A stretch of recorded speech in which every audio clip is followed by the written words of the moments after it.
Meus irmãos, bom dia a todos, novamente.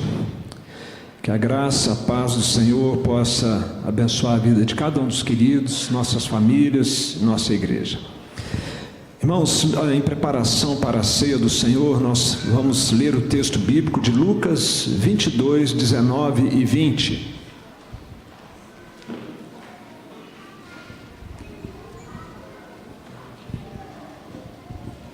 Lucas capítulo 22, versos 19 e 20. E tomando um pão, tendo dado graças, o partiu e lhes deu, dizendo: isto é o meu corpo, oferecido por vós. Fazei isto em memória de mim. Semelhantemente, depois de cear, tomou o cálice, dizendo: este é o cálice da nova aliança no meu sangue, derramado em favor de vós. Até aqui, irmãos. Senhor, nós humildemente nos colocamos como igreja aos pés do Senhor, nosso dono, nosso mestre, nosso redentor, e prestamos ao Senhor este culto que é devido ao seu nome. E viemos também como crianças que se colocam diante dos pais para serem alimentadas pelo nosso Pai Celeste por meio da Tua Palavra, Senhor. Fala conosco, alimenta a nossa alma, guia a nossa vida por meio da Sua Palavra. Nós oramos em nome de Jesus. Amém. Meus irmãos, o ano já vai chegando ao final, daqui a pouco é Natal, e esse final de ano sempre costuma passar muito rapidamente. A sensação é de quase um atropelo, né?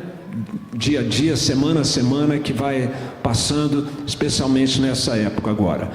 E o ano do Conselho de Deus na IPN, então, vai chegando ao final. Essa foi a temática que nós nos propusemos de desenvolver com a igreja ao longo desse ano. Vou pedir só o pessoal da multimídia para fazer a projeção do púlpito ali na tela, para o coral, por favor. Mas não significa que nós não vamos mais seguir o conselho de Deus, porque é por esse conselho que nós chegamos até aqui, e sob esse conselho que nós vamos prosseguir até o fim da nossa vida. Amém, irmãos?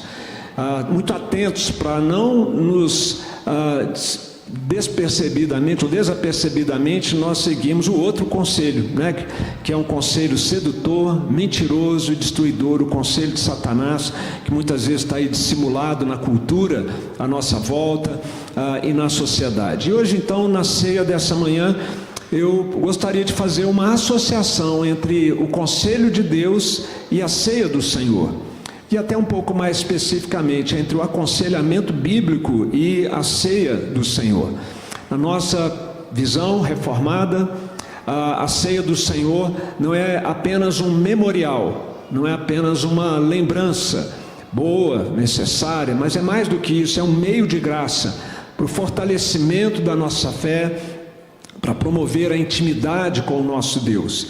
E por outro lado, o aconselhamento bíblico procura demonstrar para a igreja como que a Bíblia ela é suficiente para ser aplicada nas dificuldades da nossa vida, nos conflitos, nos vícios, para a libertação dos vícios, isso até mesmo na vida de crentes já, e para, em resumo, a aplicação do Evangelho para o crescimento espiritual, o fortalecimento espiritual do crente. Isso pode ser chamado de amadurecimento, isso pode ser chamado de santificação. Os termos aqui são diversos, mas trata-se do crescimento espiritual. Esse crescimento espiritual que nada mais é na vida do crente do que nós aprendemos a ser as novas criaturas que nós já somos em Cristo Jesus. Eu gosto muito da imagem da ressurreição de Lázaro quando ele ressuscita. Ele estava morto, agora ele está vivo. Mas só que quando ele sai da sepultura, vocês se lembram do que ele estava vestido e o que foi preciso remover dele? Os trapos da sepultura. Ele tinha ataduras na cabeça, nas mãos e nos pés, e como era costume, então ele sai vivo, mas agora tirando aqueles trapos mal cheirosos de 3 dias já de sepultamento.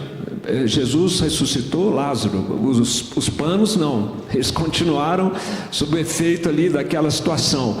E ele então sai dali. Assim acontece com o crente também. Nós estamos vivos em Cristo, não somos mais mortos nem mortos-vivos, novas criaturas. Agora, de acordo com a Confissão de Fé de Westminster, nós estamos aprendendo a remover os resquícios de corrupção, os trapos da sepultura, os maus hábitos que nós tínhamos quando éramos velhas criaturas, e nós estamos aprendendo. Isso é a santificação. E como é que a ceia do Senhor se relaciona com isso, meus irmãos? Vocês se lembram que na igreja de Corinto, o fato dos coríntios, nossos irmãos lá do passado, serem levianos na ceia, trazia uma série de problemas para eles. Aliás, estava tudo envolvido ali, né? Uma igreja complicadíssima, problemas diversos, e a ceia do Senhor sendo praticada ou participada, observada de uma maneira indevida. E por outro lado, então, meus irmãos, se nós participamos da ceia do Senhor da maneira que a palavra de Deus nos instrui, certamente nós vamos ser fortalecidos. Muitos dos problemas que nós enfrentamos no nosso dia a dia, nós vamos encontrar na ceia do Senhor e na comunhão com os irmãos e com o Senhor, o fortalecimento que nós precisamos. A ceia do Senhor, então, ela está intimamente ligada com essa temática da santificação, que é um dos pilares, né, do aconselhamento ou de aplicar o conselho de Deus na vida do crente. Portanto, meus irmãos, a ceia do Senhor, ela é essencial para a santificação pessoal. É sobre isso que eu gostaria de desenvolver aqui com os irmãos, a partir desse texto bíblico e de alguns outros. A ceia do Senhor, ela é essencial para a santificação pessoal. Por isso, os irmãos que estão em casa estão perdendo a oportunidade de participar da ceia hoje. Venha participar da ceia no segundo domingo pela manhã e no quarto domingo à noite. Não fique em casa, venha participar conosco se você puder. Como é que a ceia do Senhor contribui para a nossa santificação e para o amadurecimento espiritual? É isso que eu quero então trazer para a edificação dos irmãos. Em primeiro lugar, meus irmãos, a primeira maneira como a ceia contribui para o nosso crescimento, a ceia do Senhor fala a nossa culpa. E esse é um problema sério, é um problema recorrente no aconselhamento bíblico, na vida dos crentes que buscam então o aconselhamento bíblico. No aconselhamento, muitas vezes, as pessoas que chegam estão lutando com culpa, com acusação do diabo, com dúvidas até mesmo sobre a sua própria salvação. Um conselheiro bíblico muito renomado chamado Robert Jones, naquele livro A Resposta do Evangelho às Aflições do Coração, livro que a gente tem na nossa biblioteca de aconselhamento bíblico, ele disse: viver com um remorso infindável não gera crescimento espiritual. O Evangelho é o anúncio de Deus a pecadores culpados, de que Deus não usará os pecados deles contra eles mesmos. Por isso, agarre o perdão de Deus. O perdão de Deus é isso, Ele não vai jogar no seu rosto, no meu rosto, os pecados que nós cometemos quando sinceramente e com o coração doído nós confessamos os nossos pecados a Deus. A ceia do Senhor vem nos lembrar exatamente essa verdade, que Cristo realizou completamente a obra da nossa redenção, a obra da redenção que traz perdão a pecadores como eu e como você e como qualquer um outro por quem Jesus morreu. O texto bíblico que nós lemos nos diz que o seu corpo foi dado por nós, o seu sangue foi derramado em nosso favor. A vida de Jesus foi sacrificada ao Pai como um sacrifício perfeito, para que nós não precisássemos mais carregar culpa pelos nossos pecados.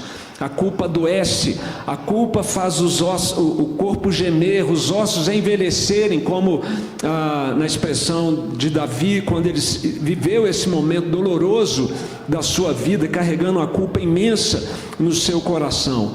A ceia, meus irmãos, ela anuncia de uma maneira visual, tangível, você vai pegar, você vai comer, que esta realidade está presente na nossa vida. A justiça, o perdão de pecados foi imputado, foi concedido a você. Não é algo que você conquista, não é algo que você trabalha com seu esforço para merecer, talvez, de Deus o seu perdão. É uma oferta de Deus a pecadores arrependidos. Então, meus queridos, venha à mesa nessa manhã. Você não está chegando a esta mesa e participando dela pelos seus méritos, pelos nossos méritos. Você está participando graças ao corpo que foi partido, ao sangue que foi derramado por Cristo e que você vai receber de maneira simbólica em suas mãos, mas de maneira espiritual no seu coração e na sua alma. Você precisa então, se você tem lidado com culpa, com remorso, por coisas que você fez e que pesam na sua consciência, que trazem até sintomas físicos para você, você precisa, meus irmãos, nós precisamos pregar o Evangelho para nós de novo. Diariamente, nós precisamos pregar o Evangelho para nós, esse Evangelho do perdão. Nesse tempo de ceia, hoje pela manhã, então, confesse ao Senhor, qualquer que seja a rebeldia do seu coração, do nosso coração, qualquer manifestação de dureza do nosso coração, e qualquer que seja a área, confesse, creia nesse Evangelho, creia e conte com o perdão do Senhor. Lembremos, meus irmãos, do alerta e da promessa do sábio, ali como instrumento do Espírito Santo. Quem cobre as suas transgressões jamais prosperará, mas o que confessa e deixa alcançará misericórdia. Feliz o homem constante no temor do Senhor, mas o que endurece o coração cairá no mal. Quebrante-se diante do Senhor nesta manhã, venha à mesa. Ainda, meus irmãos, uma segunda contribuição muito especial que a ceia do Senhor traz para a nossa santificação. A ceia do Senhor nos fortalece para a mudança, e santificação é mudança. É exatamente tirar os trapos e ser cada vez mais essa nova criatura que nós fomos chamados para ser. Em João capítulo 6, versículo 51, Jesus faz um discurso que para alguns soou de maneira muito dura, mas ele diz em João 6, 51, eu sou o pão vivo que desceu do céu, se alguém dele comer, viverá eternamente, e o pão que eu darei pela vida do mundo é a minha carne. Jesus se compara a um pão que dá vida, um pão que alimenta, um pão que satisfaz o mundo, e ele diz, e esse pão é a minha própria vida que eu estou entregando na cruz, para suprir essa necessidade tão profunda no coração do ser humano. Meus irmãos, nós cremos na ceia do Senhor, que mais do que um memorial, nós de fato nos alimentamos de Cristo quando participamos da ceia do Senhor. Não cremos na transubstanciação, que é uma doutrina católica, de que Jesus está na hóstia, de que o seu sangue ali está no cálice. Nós não cremos dessa maneira. Pão é pão, vinho é vinho, não tem mágica ali nessa transformação do pão no corpo ou do vinho no sangue de Jesus. Mas espiritualmente, no momento em que participamos da ceia do Senhor, nós somos alimentados. E é por isso que nós dizemos que a ceia do Senhor é um meio de graça. Esse é um termo que todo presbiteriano tem que estar familiarizado. A ceia do Senhor é meio de graça, o batismo é meio de graça, seja ele infantil ou de jovens e adultos. O meio em que Deus nos concede o favor que nós precisamos de Deus, a assistência que nós precisamos dele para fortalecer a nossa vida.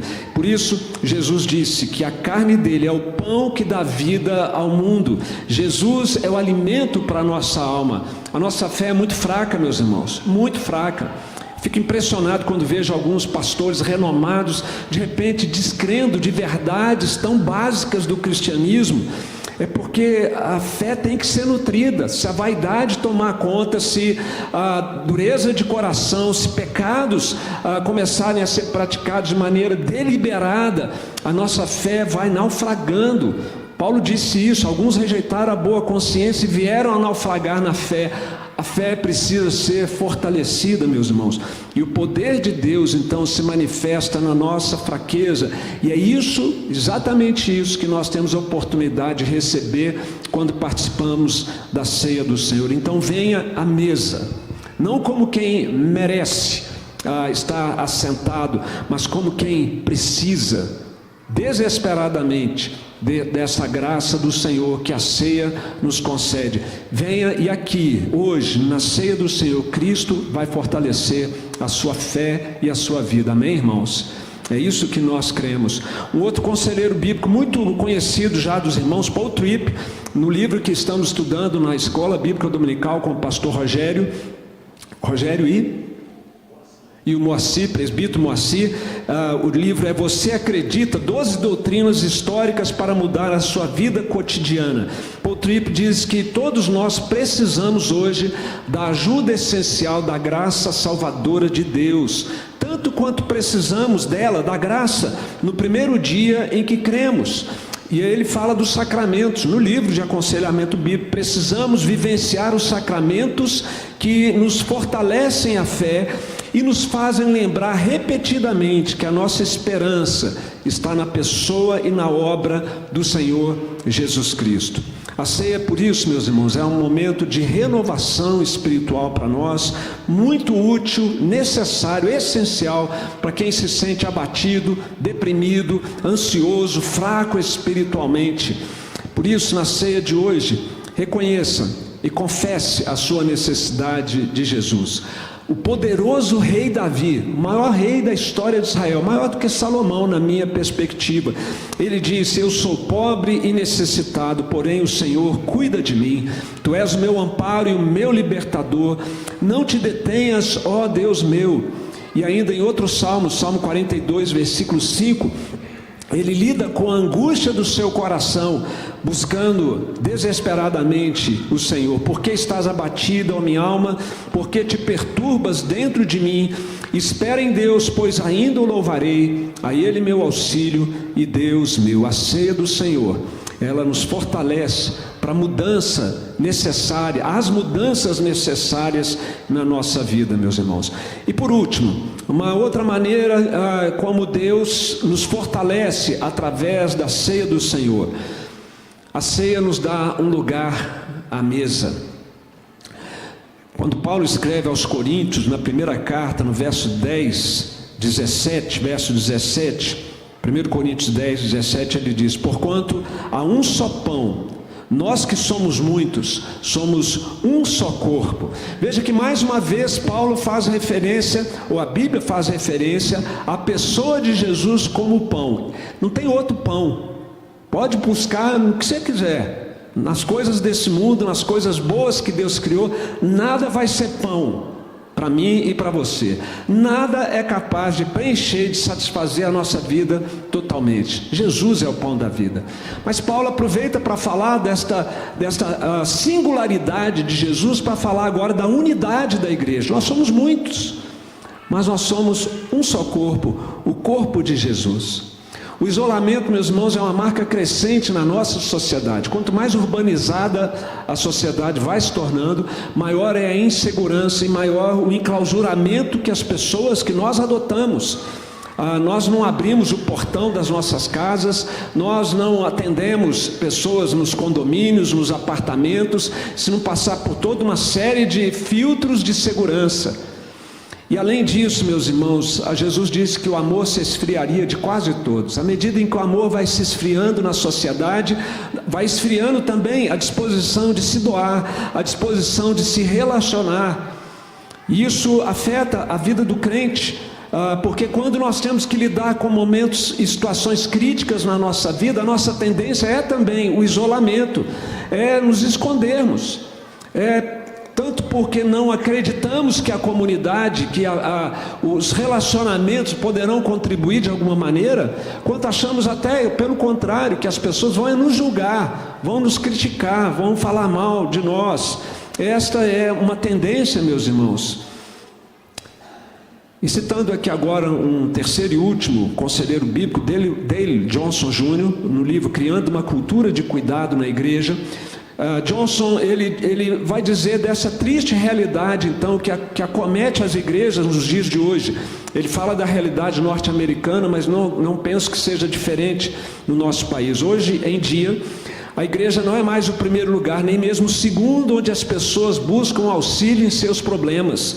Às vezes a igreja é vista de forma tão negativa, que não é nem mesmo a última alternativa. Há uma crise de cuidado na igreja de Jesus Cristo hoje. E nós falamos de comunhão, sempre falamos de comunhão no meio da igreja. E ele complementa dizendo: não haverá verdadeira comunhão entre os membros do corpo se a dinâmica de cuidar uns dos outros não for uma parte essencial da cultura da igreja. Deus chamou a igreja para isso. Para isso o quê, meus irmãos? Para a interação, para o cuidado mútuo, para o relacionamento que edifica. E as coisas não têm que ser desse jeito que ele descreve aqui, e que muitas vezes nós vemos acontecer. As coisas não têm que ser assim, aliás, não podem ser assim. Jesus, se ele é o único pão da vida, nós, embora sejamos muitos, gostando ou não, querendo ou não, nós formamos um só corpo. Nós somos uma unidade, nós somos o corpo onde Cristo habita, e é nesse corpo que ele disse, que ele preparou, que ele planejou, para que nós, interagindo uns com os outros, pudéssemos cuidar uns dos outros, ensinando, aconselhando, confortando, corrigindo, moldando. É Jesus quem faz isso através dos nossos relacionamentos. A ceia do Senhor, meus irmãos, é um ato comunitário. A ceia do Senhor vem te lembrar e lembrar a mim que você não está sozinho, que você não é um discípulo freelancer, um lobo solitário, mas você é uma ovelha do rebanho. Você é membro desse corpo. E isso, meus irmãos, não é uma ideia humana, isso é o plano de Deus. Nós somos o povo que Jesus comprou com o seu sangue. E ele era criticado por exatamente fazer o que nós devemos estar dispostos a fazer. Ele comia com pecadores. Jesus era chamado de glutão e de pecador, porque ele gostava de sentar à mesa com pecadores. Ele era relacional.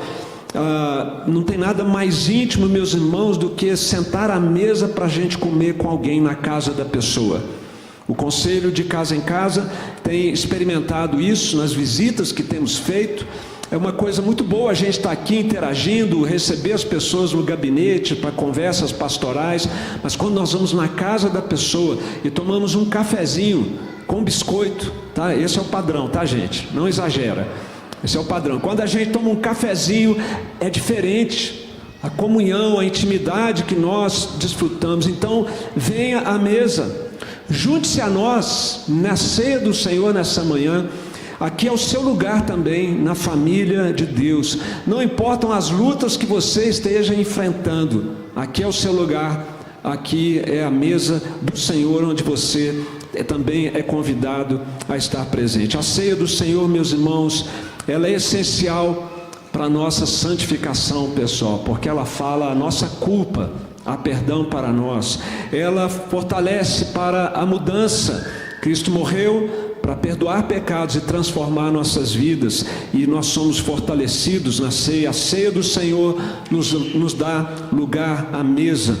Então vamos cear, meus irmãos. Não apenas entenda a graça, mas prove da graça do Senhor nesta manhã, para a sua santificação pessoal e para a glória do nosso Deus. Amém, irmãos?